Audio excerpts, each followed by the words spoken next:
Hi, everybody, and welcome to the Moxxie Coaching Podcast. My name is Michele, and I'll be your host as we explore what coaching is and how it can help you create your best life.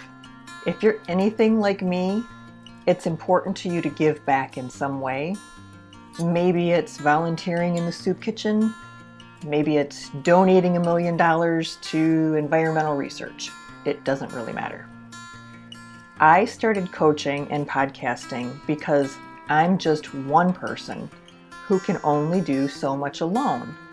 And I realized that through coaching and through podcasting, I could help and support those of you who want to do good works and exponentially increase the amount of good that I'm able to do.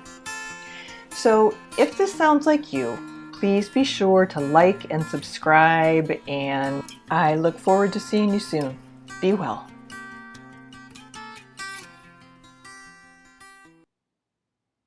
Hey everyone, welcome back to another episode of the Moxxie Coaching Podcast. This is a bonus episode. I have been doing quite a few tarot readings lately, and it occurred to me that perhaps it would be useful for you guys to be able to hear a question and then hear my response for the tarot reading. So we'll see how this goes. This is a reading from, a few months ago, and this is from Devangana in India. And the question was, what is my next step to align myself with my best version or higher self, and what's blocking me? So I did a reading for her, and what you're going to hear is the audio of the reading that I did for her. My hope is that this will help out some of you aspiring tarot readers. And be clear that while most of this podcast is about reading tarot for ourselves, this is a case in which clearly I am reading for somebody else. So it does take on a little bit different flavor. So listen in, and I hope you enjoy. Hello, Devangana. Before I hopped on to the audio, I spent a few minutes meditating and just sort of clearing my mind and grounding myself and waiting to see what was going to come in for us. I don't consider myself psychic. I do, however, consider myself highly intuitive. In terms of my readings, sometimes I will just start talking and something does not make any sense to me, but I'm going with what's coming into my head and what is in front of me in the cards. So if you have any questions, when we're finished, I'm happy to answer those. And then lastly, before we get started, I do like everyone to know that I don't edit these.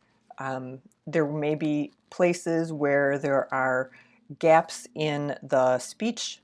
Usually that's because I am processing what's going on in my mind, kind of what's dropping in, and comparing that to the cards and all of those good things. So don't be concerned. It's not me hesitating to give you bad news or anything. It's just me processing the information and the energy that I'm getting. All right, so I've been shuffling the cards while I've been talking, and I'm going to cut the cards into 3 piles, and taking the middle pile, putting it on top of the left, putting the left one on top of the right, and we will start from there. All right, let's see what we have. We're going to pull 3 cards to start, and then we'll see where we go.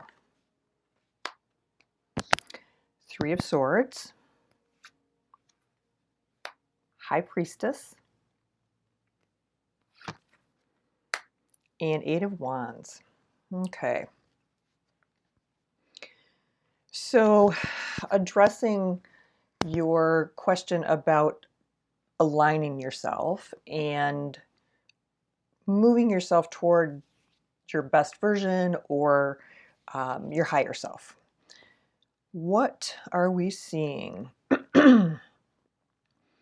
Well, it's interesting. Okay, so the Three of Swords is really not a happy card, to be totally honest with you. However, it is the only not happy card out of these three. The image itself is of a heart with three swords piercing it and a crow standing on the top of one of the swords and another crow flying away. The traditional meaning of this card is betrayal, some type of betrayal, whether it is romantic relationship betrayal, business partnership betrayal, and potentially betraying ourselves. So that's what we need to think about.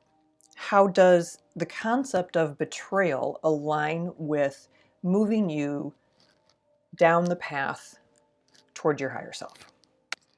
If it resonates with you from the perspective of a romantic betrayal or a business betrayal or some sort of betrayal with another person, that's the easiest case scenario, right? Because it's very literal interpretation of the card.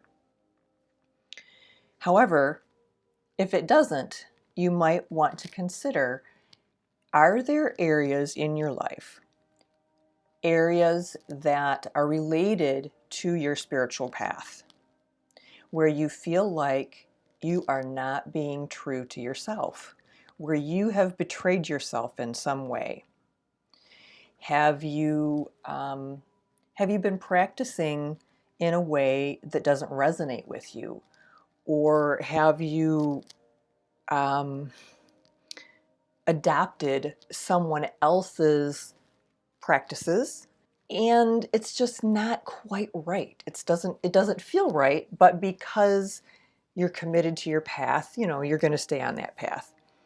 I think this card is an invitation to explore that, to look at when you think of your spiritual growth and your spiritual development, where do you feel that in your body?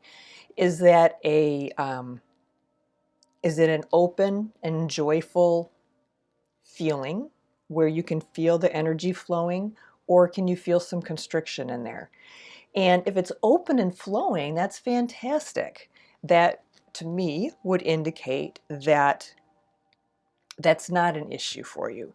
But if you can feel some sort of sluggishness or blockage or something going on there, and often we can feel those things in our bodies, then maybe you want to look at your practices and look at, just examine them or be open to examining them. The High Priestess is a card from the Major Arcana, and this card is all about your personal spiritual practice, your personal spiritual power, your intuition, your ability to see, hear, or intuit things that other people don't. The High Priestess is she's sort of the counterpart to the magician. So whereas the magician is all about creating magic and being able to create anything he wants in the material world, he has all of those tools.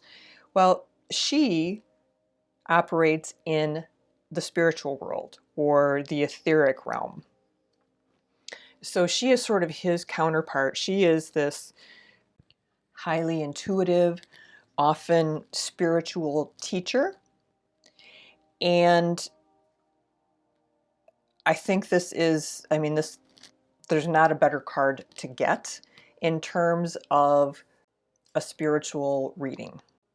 In my opinion, anyway, I think that this is the absolutely most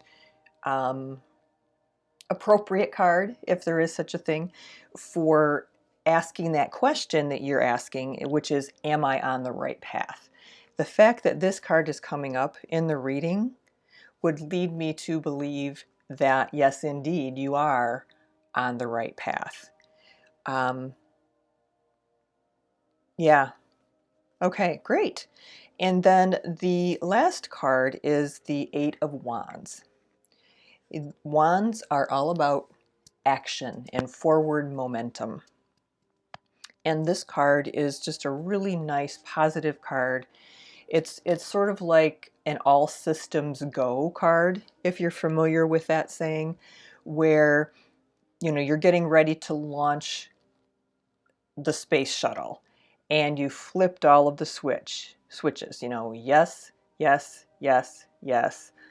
All systems are go, ready for launch. And that's kind of, this card is like just after the launch has occurred. It's just this like energetic, powerful momentum in the direction that you want to go.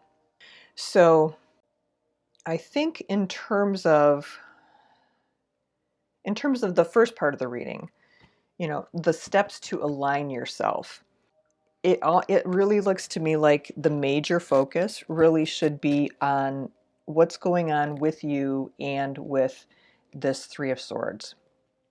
The High Priestess is here, I think, purely as confirmation that we're moving, or you're moving, in the right direction. Yeah, the Three of Swords is here because this is where your work is, I think. This is where the majority of your work is in trying to figure out what feels right in your heart in a way to move forward. I'm getting the feeling that you're just like, you're on this spiritual quest in a way, and you're looking for answers. You're looking to, you want to figure out what you believe.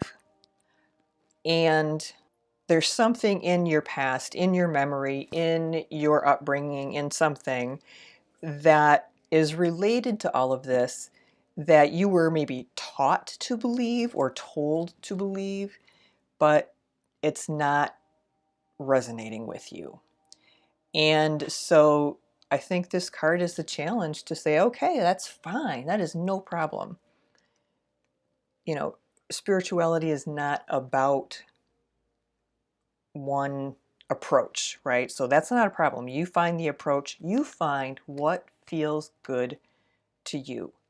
You find what feels, like I said, that open, free, where you can feel the energetic flow and not that knot. K-N-O-T, not that knot.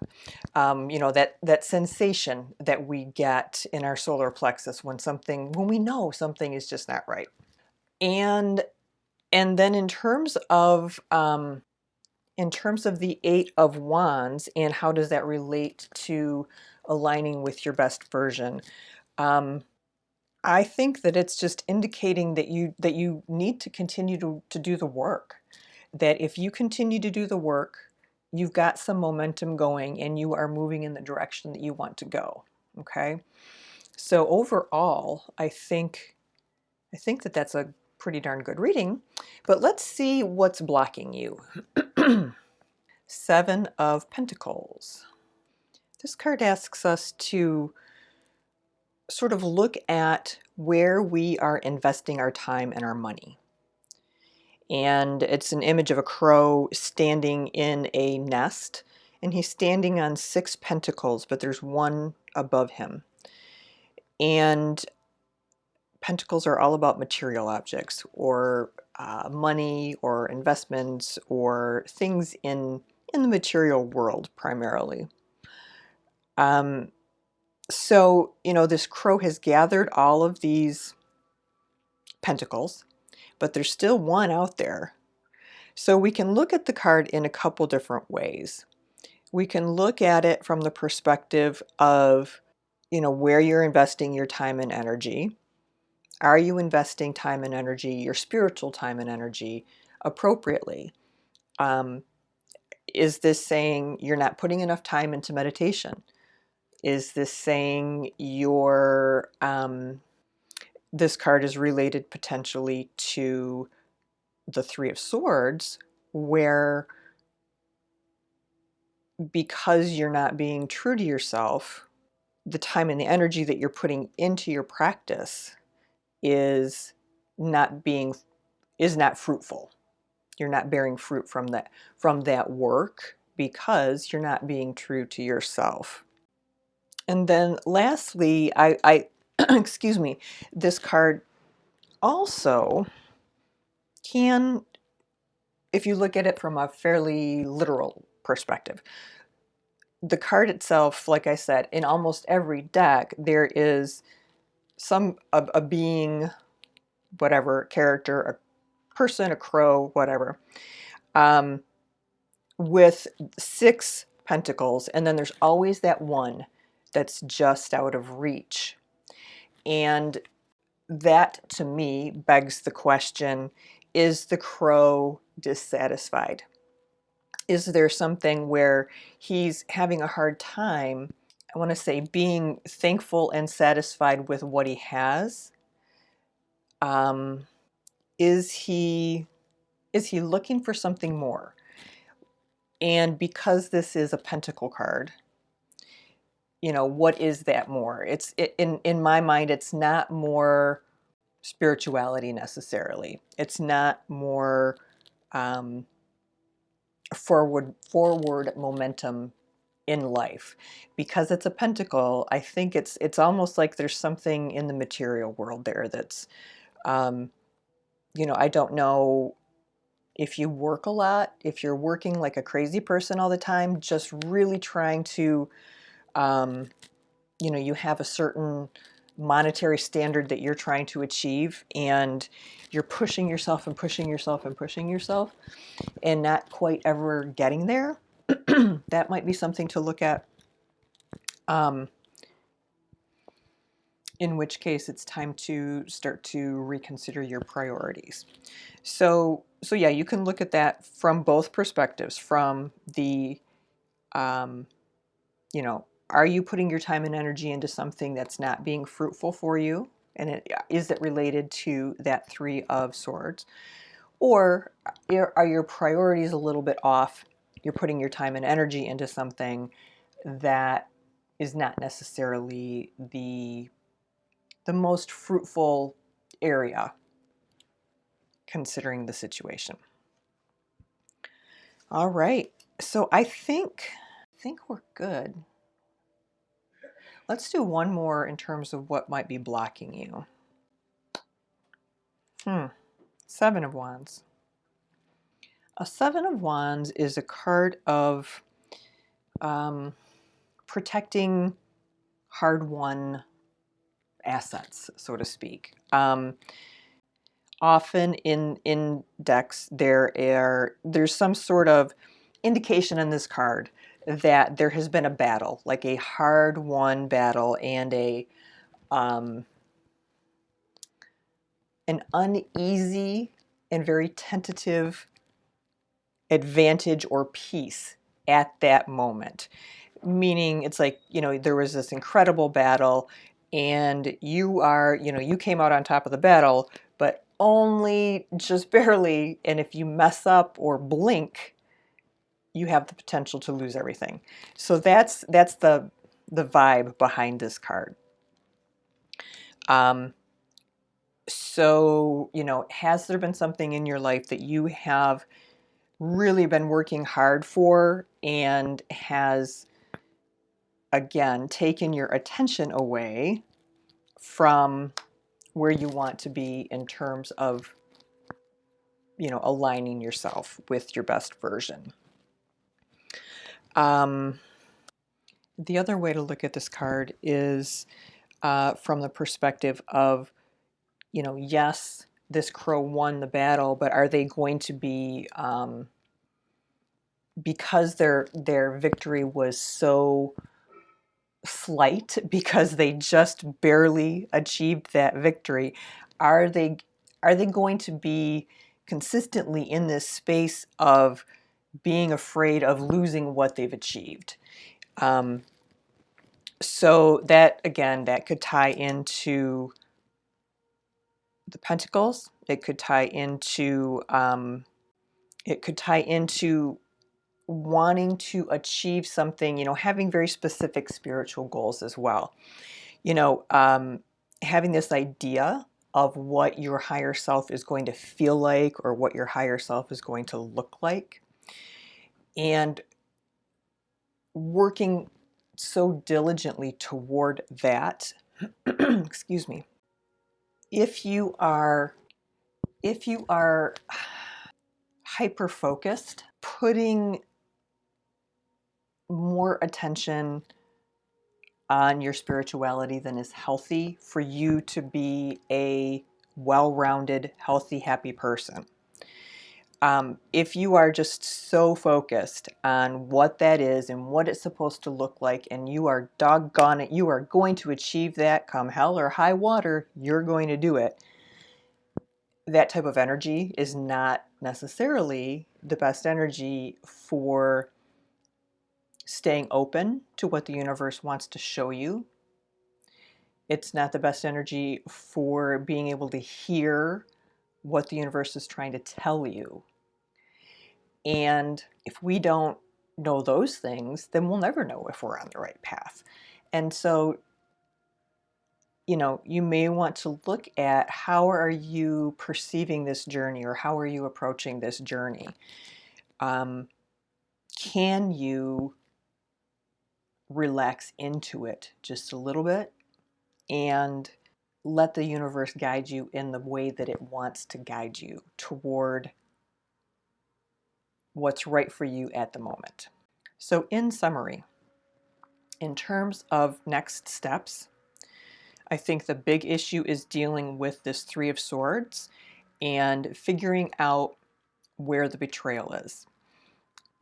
Whether it is betrayal in a relationship with someone else, or if it is a betrayal of self. The High Priestess is here just basically being your cheerleader, saying, yes, ma'am, you are on the right track. Keep up the good work. The Eight of Wands is here in a similar fashion, saying you are moving forward, you are on the right path, and there's momentum behind you. Now, what's blocking you, if there is something blocking you? The two things that we focused on are, is there an overt focus, or an extraordinary focus on bringing in money that is creating a distraction from the spiritual realm?